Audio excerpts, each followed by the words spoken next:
Winifred once said, "A mentor allows you to see the hope in yourself." Welcome to Zeal's TV experience, where we'll talk about topical issues affecting our society and the world at large. And today on Zeal's TV experience, we'll be considering a very important topic known as mentorship and followership. We go on a short break. When we're back, I'll reveal to you my guest for today.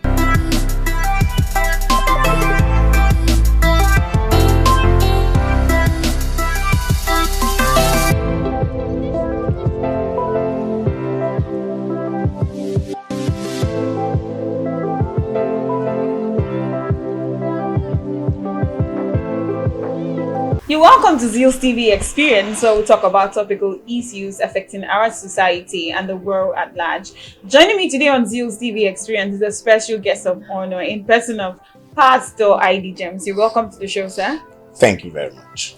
All right, let's move straight to the topic of discussion: mentorship and followership. Let me start by asking, what is mentorship? Well, let me quickly start by saying that I have this coinage that I grew up with. Okay. That if you don't have a mentor, you surely have a tormentor. Some of us are where we are because we never really had mentors when we were growing up. Okay. And so mentoring is being fashioned, being molded, and then chasing after a model. Okay. You want to be whatever you want to become in life. It is the responsibility of a mentor to make you realize that dream. Yeah. And so mentoring or mentorship is about grooming someone to becoming whatever the person wants to become in life. Okay. We have positive, we have negative mentors. Okay. So it is always very good to have a mentor. Okay. All right. What would you say are the importance of mentors to their mentee? Well, number one is that there is succession plan in mentorship. There is transition in mentorship. Okay. Transition in the sense that there is no gap. A successful man. Okay, we keep we like rhymes a lot. That success is useless without a successor. Okay. That's where mentorship comes in. And so when you mentor people, for instance, if I want to get into leadership, Nigeria lacks serious mentorship in leadership. That's why you will see people who led us in the 70s are still leading us in the 21st century. Yeah. So 40 years after, the same people who were leading are still leading us. That's because there is very poor level of mentorship, political mentorship, leadership, and even business mentorship. Now, I'll give you an instance. If you go to the Igbo-speaking part of Nigeria, you see very systematic mentorship, where a father whose child is in school, once the child comes back from school, he goes to the shop, understudies the father, such that when the father dies, the business continues. Yeah. Apart from that, you also see people who are business conscious. A child will go and stay with a man for 7 years without being paid. But after 7 years, he's settled. Yeah. That's mentorship. And that's why you see, I want to align with the school of thought that any place you go in this world and you don't see an Igbo man, leave that place, you may not succeed. Why? Because there is something about them. Yeah, continuity, and then the knack for success. It is proper mentorship or mentoring that will give you the zeal to succeed. And so that's how it is. Mentorship is very, very important. There are advantages are too numerous to mention. All right, let me quickly ask, what's the difference between mentorship and being a teacher and being a coach? Okay. A teacher is a partial mentor. Okay. Take, for instance, you teach me mathematics. So I will eventually become very good in mathematics. Over time. That's a teacher. But a mentor teaches us about goals, values, success. So you can be my teacher. Of course, okay. If I ask how many teachers are very, very successful, they retire. Whereas a mentor is an all-round coach. Okay. Life coach, not necessarily a professional coach, but a life coach that makes you fit into the society, and not just fit into the society, it makes you realize who you are, and then you come out and live your life to the fullest. So that's the difference. A teacher is concentrated, while a coach is an all-rounder.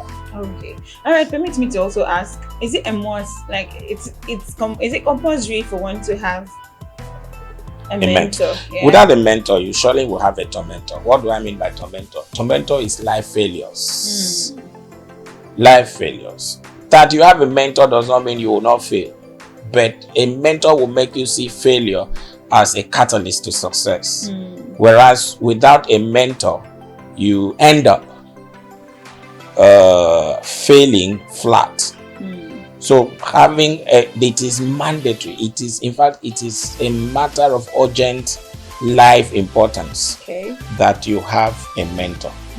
Surely, if you don't have one, you will definitely meet a tormentor. Now, how do one pick a mentor? Yeah, goals, choices.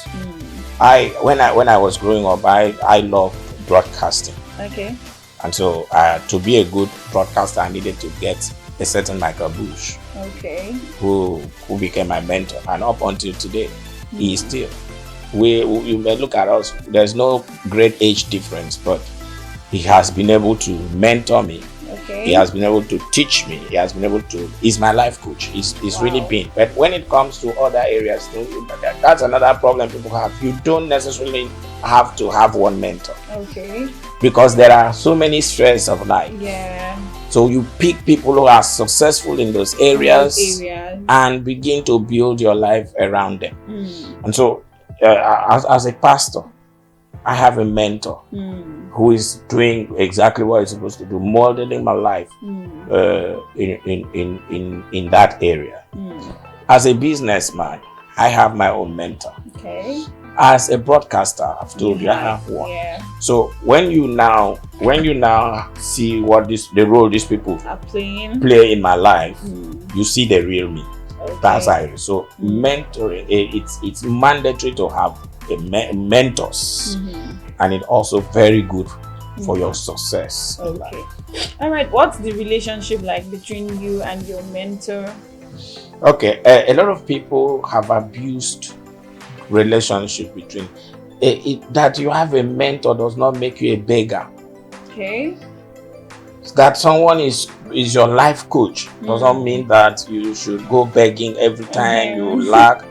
So because what he's supposed to do is to help you grow, become independent. So but by the time you now have a mentor and you now feel that your life depends on him, it's wrong.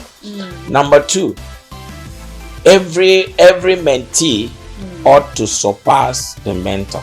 Okay. So if you have a millionaire mentor, you should be a billionaire.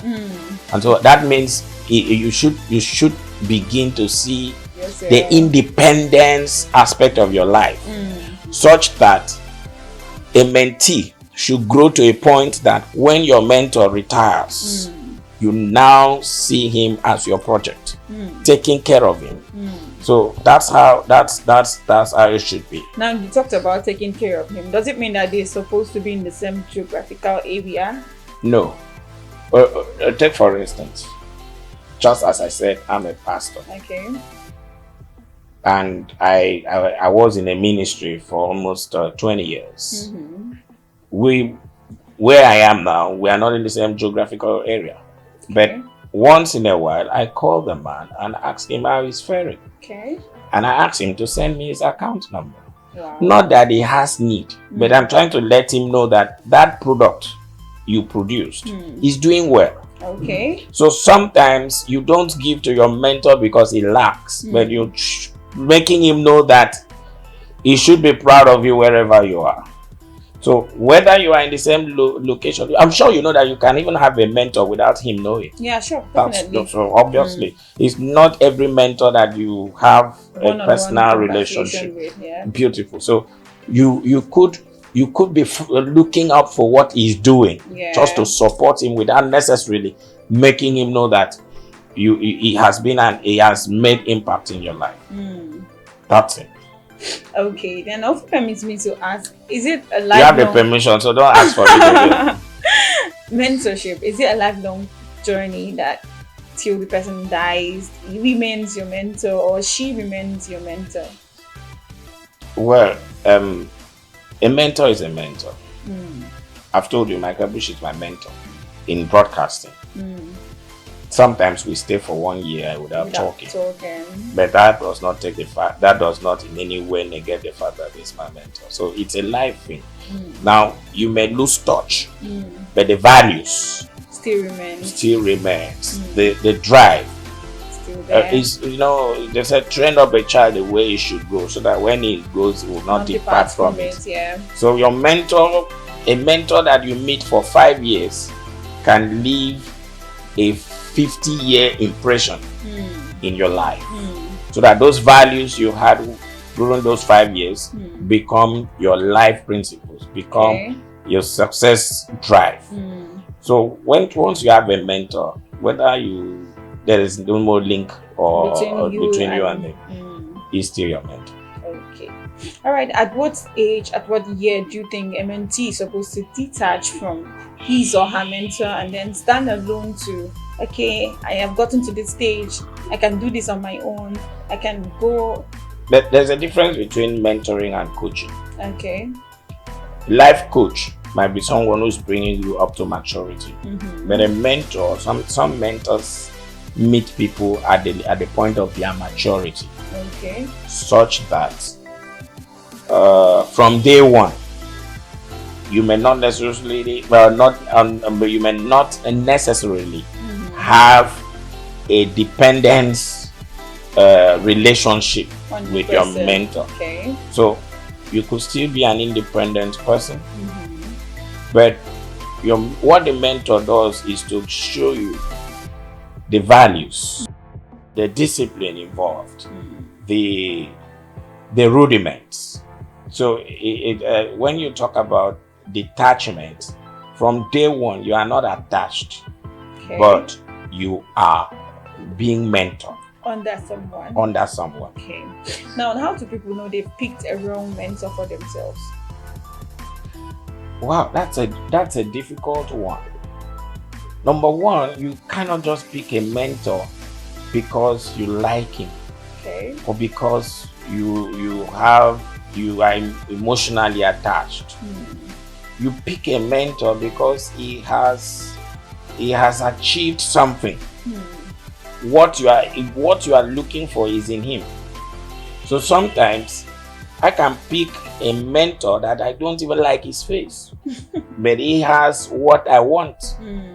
And so I'm not coming to do relationship. I'm coming to be tutored, to be trained, or I'm coming to observe the things you are doing to be who you are.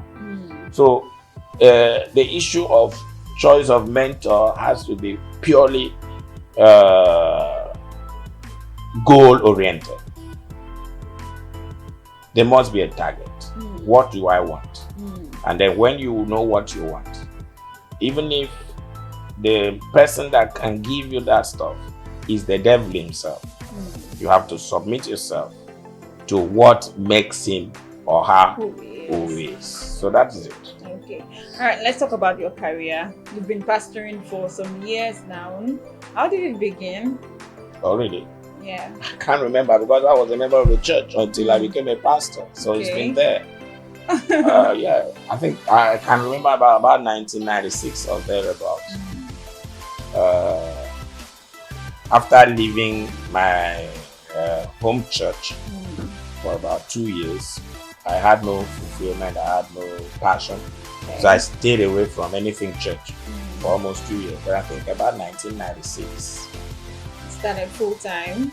No, I joined a church No, I don't want to say how I became a member of the church, but I saw myself in a church. And then in the process, I became a member. Okay. And I grew up. And then I was consistent.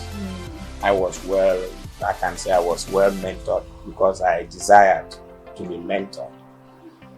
And about 2007, February 12th, I was again the pastor.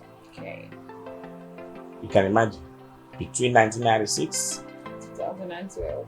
So I have been serving, and I was found worthy. I don't know what else, but I know that I was found worthy in learning, and I was made a pastor. Okay. And I still was there till about 2017, 2018, when we also decided to veer off to talk about Christ our own way. So that's how it's been. 3 years as an independent pastor. But again, even at that, I still have people I'm listening to like crazy. Okay. All right. There's this notion that's actually in some person's mind that they don't want to pick up a young person and try to be like a role model in terms of mentoring the person, see that this person is on the right track. Because they're actually scared of, this person might probably finish up at the end of the day and want to come and measure up with me in the nearest future. So let me let this person be. What's really Are you talking about in terms of church? In terms of mentorship. Okay, mentorship. Well, yeah. I think the greatest level of selfishness is when you begin to see the next person as a threat. Okay. It's worse than witchcraft. When you see someone as a threat. Paul says, now let me take the scripture. It says, what I have received, I have given to you. Now, he said, commit it to other people. When I see people behave as if they know Jesus more than others, it's an error. It's a sin. The more you know Christ, the more you should also open up to people. That's talking about Christianity now. Okay. That's the same thing in business. If I know any secret that can propel me to success in business, I don't have. Okay, let's talk about this network marketing. You know, that is the greatest way to build wealth. I bring you in. There is no competition. Okay. There is no competition. The more you harvest, and you get to a point that you should know that there is nobody you make in this life that will be greater than you, no matter, even if he's richer than you, he can never be greater than you because you made him. That is how you see people who go into network marketing, their downlines become greater, become richer, become the order, but they still recognize them as their upline. Yeah, sure. Because they brought you into it. Okay. The more we see mentoring more like a multi-level marketing, more like a multi-level networking, okay, they're better for us. Okay. They're better for society. So anybody who sees, I train pastors. Wow. And I tell them, listen, you don't even need to tell me you want to leave. Whenever you want to. Christ is not, I'm not Christ. He calls us to preach. So if you wake up one morning and you feel you don't even need to hear God call you, that is a very wrong notion. Every believer has been called. Every believer has been called. Matthew chapter 28, it says, go ye into the world and preach the gospel.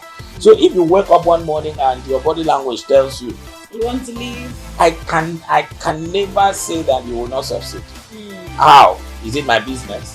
The one who calls empowers. Yeah. The same way he empowered me, he has empowered you. The same way he has empowered everybody. And so I won't even, when you go, start. If you want me to come, invite me, I'll come. What? It's not my business. It's the business of Jesus. That's the same thing with business. Any secret you know, when you die with it, what will happen? What will happen? So, whatever I know, anybody that is willing to learn, I let it out. I let go. Get to a point. Maurice Cerullo says, is it Maurice Cerullo? No, not Maurice Cerullo. What's his name now? This man that died by Miles Monroe. Okay. He says he wants to die empty. And do you know that at 60, Miles Monroe had already started telling people that he has finished everything he has. Wow.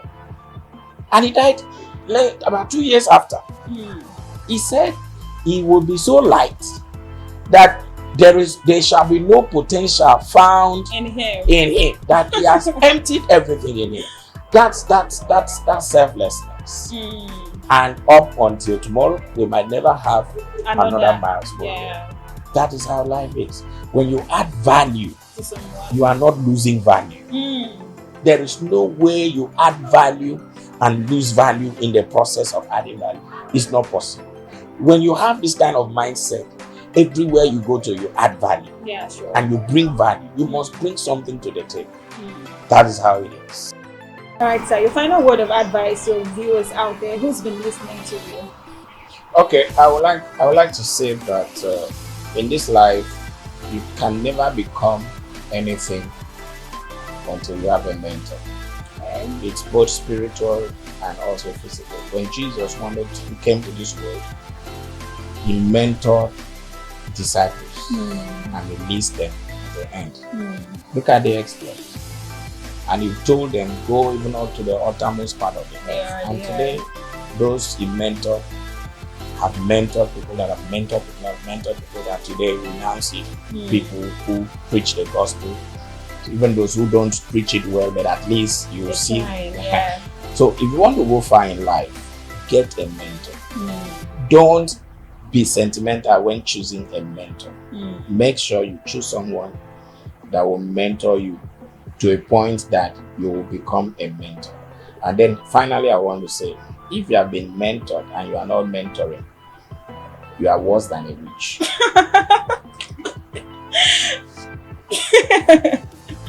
Alright, Pastor, you're worse than a witch. Is that?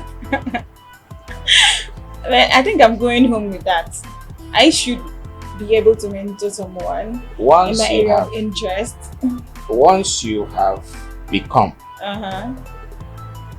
you must make others to become. Jesus said, follow me, I will make you. So there's no way you should. And then the same people he made also make people. That is how life is. Until we mentor and make others, we have not been meant. Okay, alright, you've heard from the horse's mouth. Until you mentor and make somebody, you've not been made. That's been the size of our today's program on Zeal's TV Experience. We return next week bigger, better, and stronger. I remain your TV goddess, to the Z, to the E, to the A, and to the L. You can always call me Zeal, remember? Bye-bye.